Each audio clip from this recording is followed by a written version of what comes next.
और संतों की कृपा से जीवन में कितना परिवर्तन आता है व्यास जी, इसका मैं आपको कोई प्रमाण नहीं दूंगा। मैं आपको कोई किसी और दूसरे की कहानी नहीं सुनाऊंगा, मैं तो अपनी कथा कहता हूं।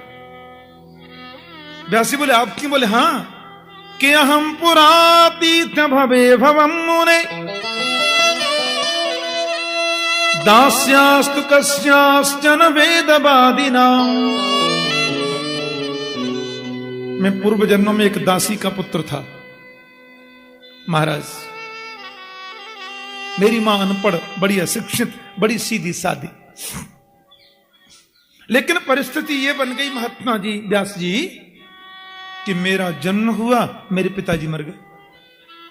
अब लो, एक तो अनपढ़ माता, उसका में इकलौता बेटा, इधर बेटे के जन्म की खुशी, उधर पति के मरने का दुख। मेरी मां क्या करती? मुझे पाला। उसको लगा कि समाज में बड़ी विकृति है, पता नहीं लोगों का कैसा भाव रहे। मैं जब 6-7 महीने का हुआ होऊंगा, थोड़ा बड़ा हो रहा था, मुझे गोद में लेकर मेरी मां ऋषियों की चरण में चली गई। ये सभी ऋषि सदगृहस्थ ऋषि थे, बड़े वेदवादी ऋषि। दस्यासु कश्याश्चन वेदवादी नाम। उन वेदवादी ऋषियों के आश्रम पर मेरी मां मुझे गोद में लेकर के गई। ऋषियों ने पूछा, कहो बेटा। बोले बाबा, पति रहे नहीं, नन्हा सा बालक है, समाज से डर लगता है, बस आप जो सेवा बताएंगे मैं सेवा करती रहूंगी, मुझे तो 2 वक्त का प्रसाद चाहिए। संतों की आंखों में आंसू आ गए। बेटी अंदर जाओ, हमारी धर्मपत्नी है, हमारे बाल गोपाल हैं। अब उन ऋषि पत्नियों से तुम पूछ लो, जो सेवा तुम्हें मिले वो सेवा करके तुम सानंद आश्रम में रह सकती हो बेटी। क्योंकि आश्रम का मतलब क्या? जैसे आपने देखा हो, कभी लोग धूप में चल रहे हैं, बड़ी तेज धूप है, नीचे से पैर जल रहे हैं, ऊपर से सिर जल रहा है, पसीने पसीने हो रहे हैं। आपको दिखाई दिया दूर कोई बहुत बड़ा वटवृक्ष है, उसकी बड़ी दूर दूर तक छाया है, उसके नीचे आप जैसे पहुंचे और पहुंचते ही आपने कहा आहा, श्रम गया, परिश्रम गया। तो आह श्रमः गतः, जहां जाने पर श्रम चला जाए, आनंद की अनुभूति हो जाए, उसी को आश्रम कहते हैं। बोलो जय श्री कृष्ण। संसार का कोई भी श्रम, संसार का कोई भी ताप जहां अपना प्रभाव न दिखा पाए, उसको आश्रम कहा जाता है। मेरी माता को उन ऋषि पत्नियों ने गौ सेवा दे दी। बेटी तुम यहां गौ सेवा करो, गौ माता का दूध दोहना, गाय को चारा देना, ये सब सेवा करो और आनंद से रहो। प्यार से बोलो जय श्री कृष्ण। मैं भी धीरे धीरे बड़ा हो रहा था, माता का हाथ बटाने लगा।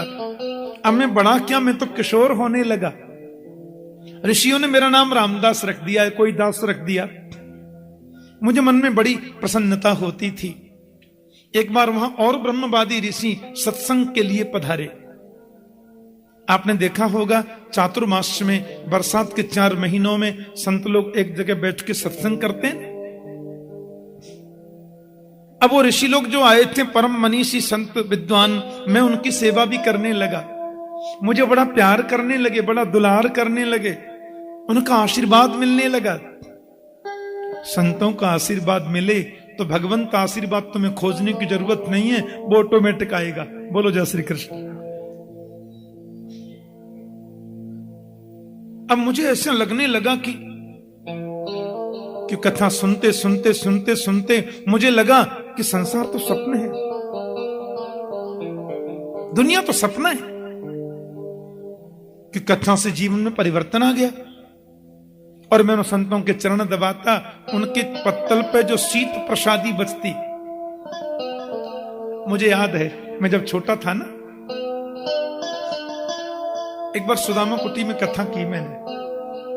ये बातें आज से 26 वर्ष पहले।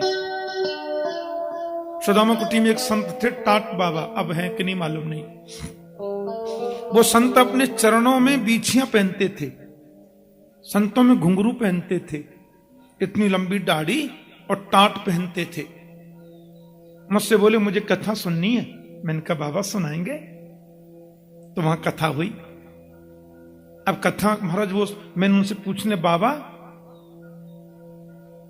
तुम्हारी लंबी लंबी दाढ़ी है, बीथियां काय को पहनो, चूड़ी काय को पहनो?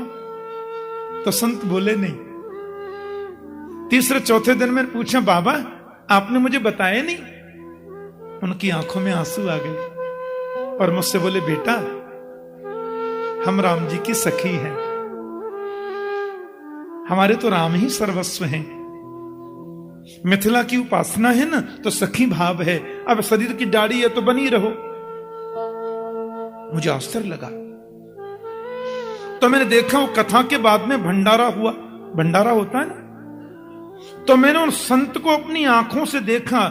जब कथा पूरी हो गई और हजारों संत भंडारा पाने लगे, तो जब संत भंडारा पा चुके तो मैंने देखा वो संत सब संतों की पत्तल से एक एक पकौड़ी, एक एक कोई चीज उठा के दोना में ले रहे थे और उसको खा रहे थे।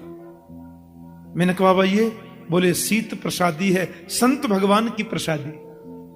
आज मैं यही पाऊंगा। कथा सुनी है ना, तो मेरा मन है आज शीत प्रसादी लूं। मैं तो देखता रह गया। नारद जी कहते हैं कि वो संत भोजन जब कर लेते तो मैं उनके पत्तल का उच्छिष्ट प्रसाद पाता, उससे मेरी बुद्धि बदल गई। ऐसा नारद जी कह रहे हैं। और मुझे लगा कि अब कथा तो 10 दिन की बाकी रह गई।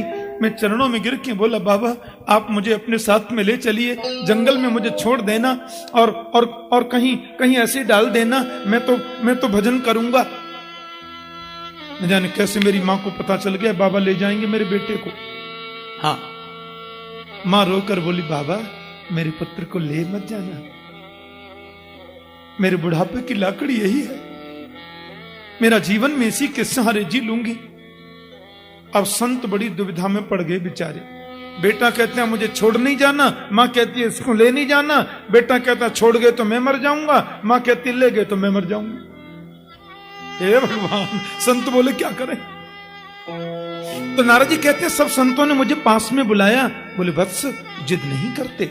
हाँ, तुम जानते हो माता प्रथम गुरु होती है, अपनी मां की सेवा करो।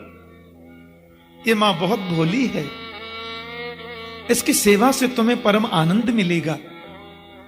रही आध्यात्मिक जगत की बात, तो हम तुम्हें प्रभु से मिलने का मंत्र देखने जाते हैं, और माता जी के शरीर का जब अंत हो जाए तो तुम स्वतंत्र हो बन जाने के लिए।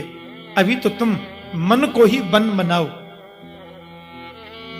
नारद जी कहते हैं वो जाने लगे तो मैंने उनके चरणों में प्रणाम करके पूछा, कुछ दे जाओ महाराज। तो संतों ने मुझे आशीर्वादात्मक मंत्र दिया। इसको बोलते हैं वासुदेव गायत्री। जैसे गायत्री मंत्र होता है ना, गायत्री मंत्र माइक पे बोलना मना है, इसलिए आपने देखा होगा कि पंडित जी लोग जब यज्ञ कराते हैं तो पूरे मंत्र वो जोर जोर से बोलते हैं, पर गायत्री मंत्र बोलने का टाइम जब आता है तो पंडित जी जो है वो मंत्र बोलते हैं मन ही मन में, खाली स्वाहा बोलते हैं जोर से बस। वेद का सर्वोच्च मंत्र है ना गायत्री मंत्र, उसको गोपनीय रखा जाता है, गुप्त रखा जाता है। तो जैसे वो गायत्री मंत्र है, ऐसे ये वासुदेव गायत्री मंत्र है, इसको बोल सकते हैं सब जगह। वैसे बोलना तो ये पवित्र अवस्था में चाहिए, पर उस गायत्री मंत्र की तरह इसमें इतने कठिन नियम नहीं है। उन संतों ने मुझे मंत्र दे दिया, नमो भगवते तुभ्यं वासुदेवाय धीमहि प्रद्युम्नाय अनिरुद्धाय नमः संकर्षणाय च। सुंदर मंत्र दे दिया। वासुदेव गायत्री नाम है इसका। एक बात कह दूं, ओम नमो भगवते वासुदेवाय, इस मंत्र का कलयुग में कोई 48 लाख बार जाप करे तो भगवान उसको दर्शन देते हैं। देखो ऐसा संतों ने आदेश किया है, ग्रंथों में लिखा है। ओम नमो भगवते वासुदेवाय मंत्र का 48 लाख बार कोई जाप करे तो गोविंद उसको दर्शन देते हैं। पक्की बात है, कन्फर्म। एक माता जी बोली, मारो के जाप है आप तो कल से शुरू कर दे सिया। मैंने कहा क्या कहा माता? अजी महाराज कल से शुरू कर देते हैं, 48 लाख में कौन लगती है, कुछ तकलीफ थोड़ा ही है, भगवान तो मिल जाएंगे। मैंने कहा कर लो। कब से कर रही हो? बोले कल से शुरू कर देंगे। हमने कहा पर दूसरा नियम तो आपने सुना ही नहीं। मैया बोली क्या? मैंने कहा जब तक 48 लाख मंत्र पूरे न हो जाएं तब तक भोजन करना मना है। मैया बोली तो आप को नहीं कर सका, हमारे बस की कौन ही महाराज, आप को नहीं कर सका। मैंने कहा तो गुड़ का पुआ है क्या, डबल बेड पर पड़े पड़े ही जप लोगी? हां, 48 लाख जब तक पूरे न हो जाएं तब तक जमीन पर सोना चाहिए, केवल फल और दूध ले। काम क्रोध आदि को मन में आने मत दीजिए। 48 लाख पूरे नहीं होंगे उससे पहले गोविंद न मिल जाए तो जो कहो सो करेंगे। बोलो जय श्री कृष्ण। पर करो इस नियम से। मसरत डाल ली, डबल बेड पे पड़े, आधी माला जप ली, फिर चैनल बदल दिया, फिर आधी माला ये कर ली, फिर चैनल दूसरा देख लिया। ऐसे थोड़ी मिलेंगे। नारद जी कहते हैं संत मुझे मंत्र दे गए, मेरा बहुत बड़ा भाग्य था। और जब ये संत लोग जाने लगे मैं बहुत रोया, पर इस मंत्र ने मुझे बड़ी शक्ति दी। जपा सिद्धिर जपा सिद्धि, जपा सिद्धिर न संशय। मंत्र का जितना जाप करोगे ना, मंत्र तुम्हें अंदर की ताकत देगा। हां, मानसिक शक्ति, आध्यात्मिक शक्ति, आत्मिक शक्ति मंत्र देता है। नारद जी कहते हैं लेकिन मेरी मां, हे भगवान एक मिनट मुझे छोड़े नहीं। अरे रामदास कहां है, अरे मेरा पुत्र किधर है, अरे बेटा जाना नहीं। उसको लगता कहीं मैं भाग न जाऊं, क्योंकि मुझे बैराग्य चढ़ रहा था। व्यास जी एक दिन तो माला जपते जपते मैंने सोच लिया माता जी अब पधार जाए तो ही ठीक है। हां, मुझे ऐसा सोचना नहीं चाहिए था, पर बैराग्य आ रहा था, सोच लिया सो मां मर गई। एकदा निर्गताम गेहम दुहंती निष्गम पथि, सर्वोपदस्पदा स्पृष्ट कृपणाम कालनोदित। एक दिन मेरी माता गाय धोने के लिए गई, सो मां को काले नाग ने डस लिया और माता जी मर गई। मैंने तो इनको भगवान का अनुग्रह समझा, सीधा वन में चला गया और वहां जाकर के इसी मंत्र का मैंने जाप प्रारंभ कर दिया। 2 मिनट मेरे संग बहुत भाव से गाइए। हो सकता है नारद जी के संग हमको ही थोड़ा दर्शन हो जाए। माता की गोद में बैठे, क्या पता मां कृपा कर दे।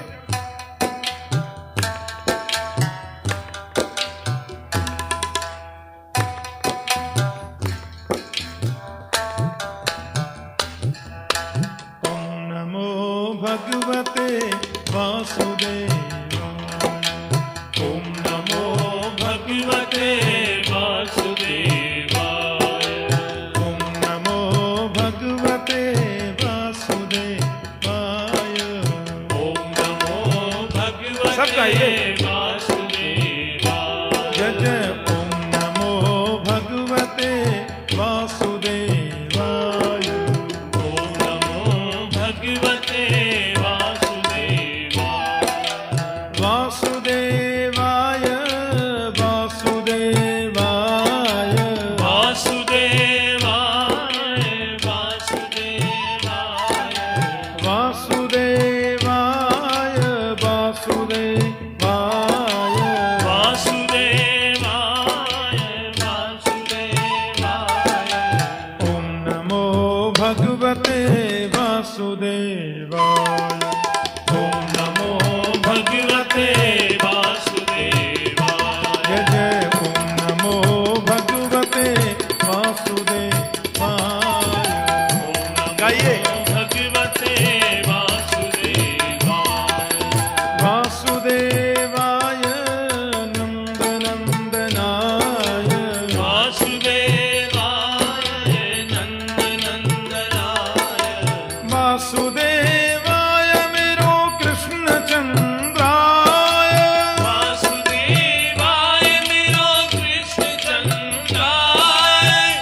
कृष्णचंद्राय प्रभु रामचंद्राय, कृष्णचंद्राय प्रभु रामचंद्राय, रामचंद्राय प्रभु तिरुमलेश्वराय,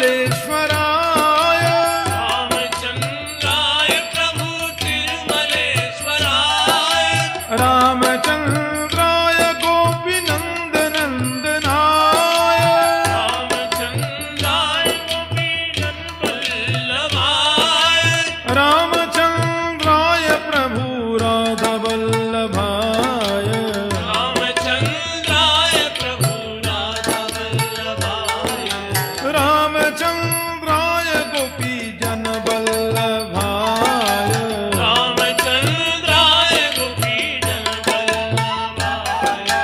ओम नमो भगवते वासुदेवाय। ओम नमो भगवते वासुदेवाय। बोलो ओम नमो भगवते वासुदेवाय। ओम नमो भगवते वासुदेवाय। बोलो ओम नमो भगवते वासुदेवाय। ओम नमो भगवते वासुदेवाय। वासुदेव वासुदेव वासुदेव वासुदेव वासुदेव वासुदेव वासुदेवाय वासुदेव। मेरे हृदय में तो भगवान प्रकट हो गए, अंतर्धान भी हो गए, मैं रोया।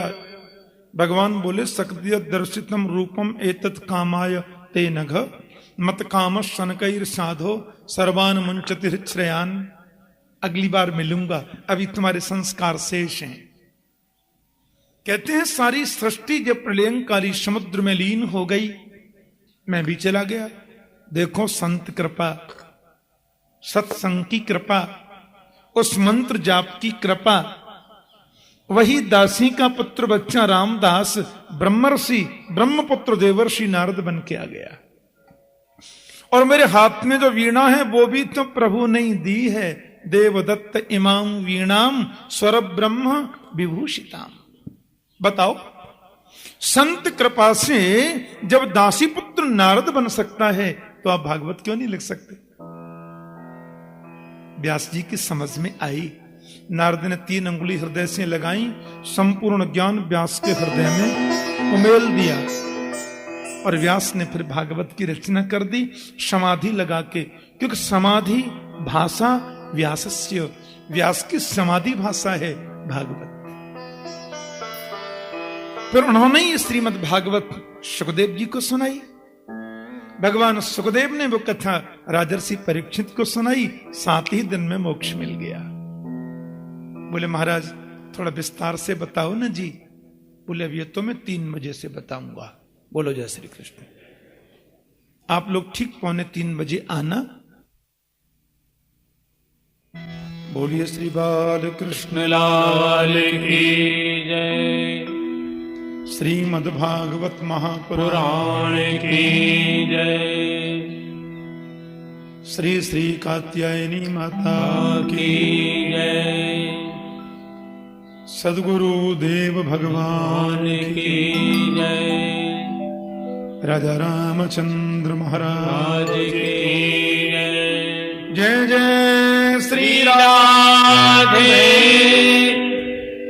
द्वारिकाधीश की जय। परम मंगलमय परात्पर अखिलेश्वर अकारण करुणा वरुणालय भक्त वांछा कल्पतरु तड़िद्युत विनिंदक पीताम्बरधारी श्री बालकृष्ण लाल की वांग्मयी प्रतिमूर्ति श्रीमद् भागवत महापुराण।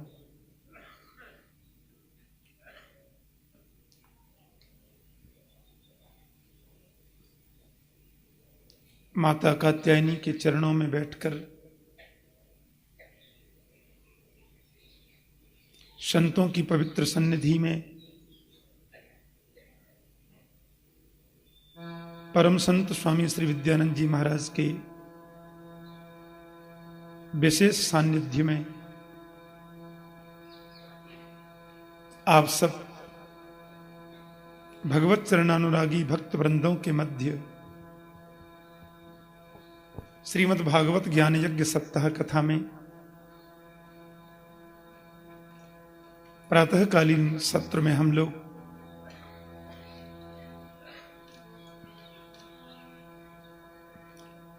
व्यास चरित्र श्रवण कर रहे थे। नारद के आशीर्वाद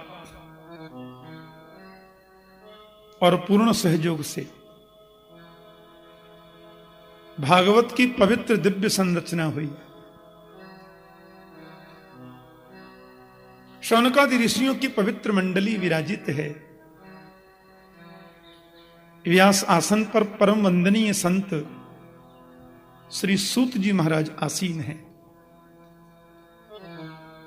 ऋषियों के पवित्र प्रश्नों के उत्तर में बता रहे हैं। महर्षि वेदव्यास जी ने भागवत को लिखा तो सही, समाधि भाषा व्यासस्य, लेकिन प्रश्न ये हुआ कि भागवत सुनाऊं किसे? कौन ऐसा महापुरुष अध्ययन करने का अधिकारी है? ऐसा कौन है?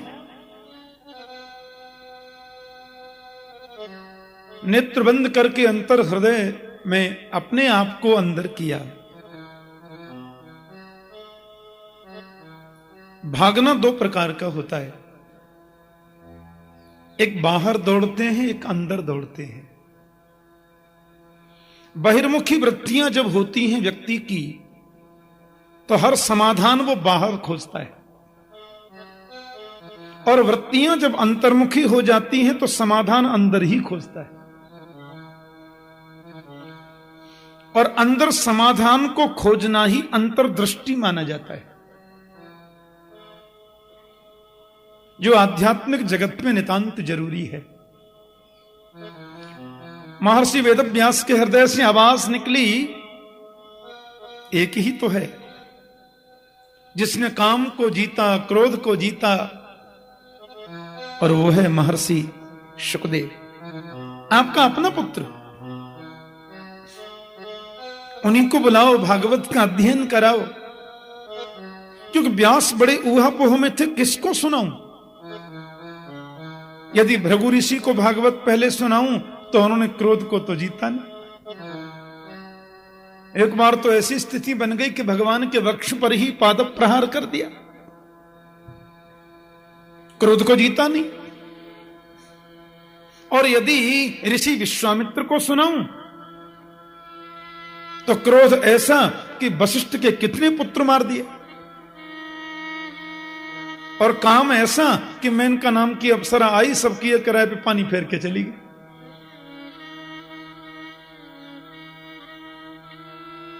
और सुखदेव को यदि बुलाया जाए, ठीक है उसने काम क्रोध को जीता है, पर वो तो निर्गुण ब्रह्म की समाधि में, ब्रह्म की समाधि में बैठा है, निर्विकार हो गया है मन। अब क्या करूं? तो व्यास के अंतर हृदय से पुनः आवाज आई, 4 अंगुल की कौपीन भी जिसने नहीं पहनी, इतना बड़ा त्याग जिसके जीवन में है,